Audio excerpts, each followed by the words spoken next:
Mom locked the kitchen again. Fifth night in a row. No dinner for liars, she spat, twisting the key like it hurt her to touch it.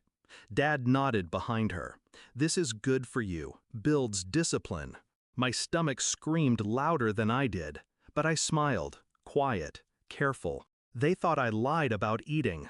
They thought I lied about hunger, about weakness, about needing anything at all. They didn't know I stopped crying 2 years ago. Didn't know I started planning the day they first skipped my birthday dinner to teach me humility.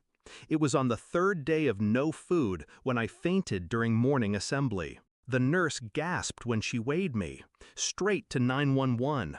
Straight to IV bags and shaking hands. And then to the truth. The hospital ran blood work. They called it intentional malnutrition due to domestic neglect.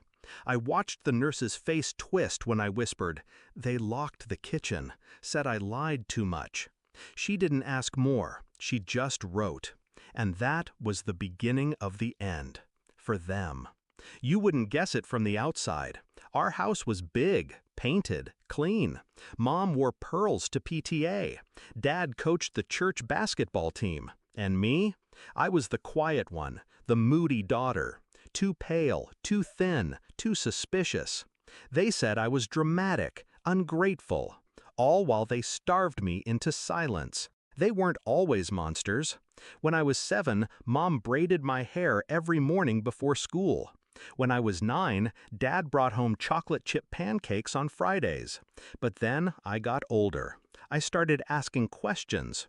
Why is my little brother fed first? Why is my college fund a waste?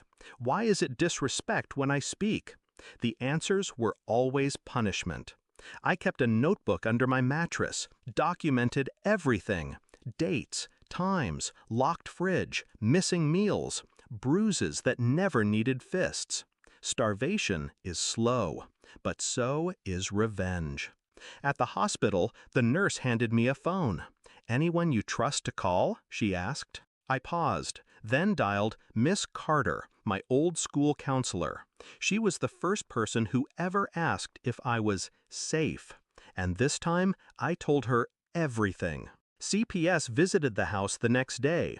I was still in the hospital. I heard Mom cried. Dad yelled. But the state didn't care about tears. They cared about records, and I had years of them. Turns out, a locked kitchen with a child fainting at school is very illegal. So is siphoning her college fund into your gambling debt. So is threatening her silence with a belt you never had to swing. I didn't return home. Instead, I went to a temporary care home. Safe bed, hot food, and a lawyer. Mine. See, when they starved me, they made a mistake. They thought I was weak. But starving a child doesn't make her forget. It makes her focus. I handed my lawyer the notebook. She looked at me like I was fireproof. Maybe I was. Court took 6 months. Every minute, I sat straight, silent.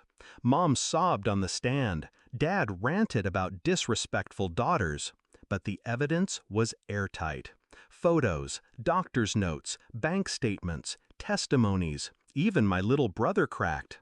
He admitted he was told to call me the liar. He said he was just doing what Dad said. When the judge ruled in my favor, I didn't smile. I just breathed. The house was seized for investigation. My college fund? Frozen. But here's the twist. That waste of a college fund was in my name. And once the investigation proved misuse, it was returned. Every last cent. Now, Thanksgiving, 1 year later.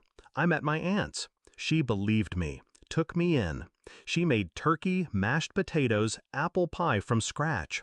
She said, "Invite whoever you want." So I did. I invited the CPS agent, my lawyer, Miss Carter, and the nurse who called 911. We sat around the table. I wore a soft sweater, ate until I was full, and then I stood to toast.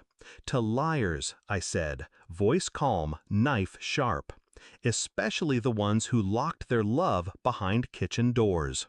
They raised their glasses. I didn't have to explain the rest. Because somewhere across town, in a much smaller apartment, Mom and Dad sat alone. No guests, no food they didn't earn, no daughter to mock or starve. And when reporters showed up asking about the court case that shook the county, they had only one word for it: lies. But this time, no one believed them. I didn't get justice by screaming. I got it by remembering, recording, waiting. And when the time came, I didn't ask for permission. I took it. They tried to erase me by starving me, but all they did was sharpen me. I wasn't the liar. I was the ledger. And I never forget a debt.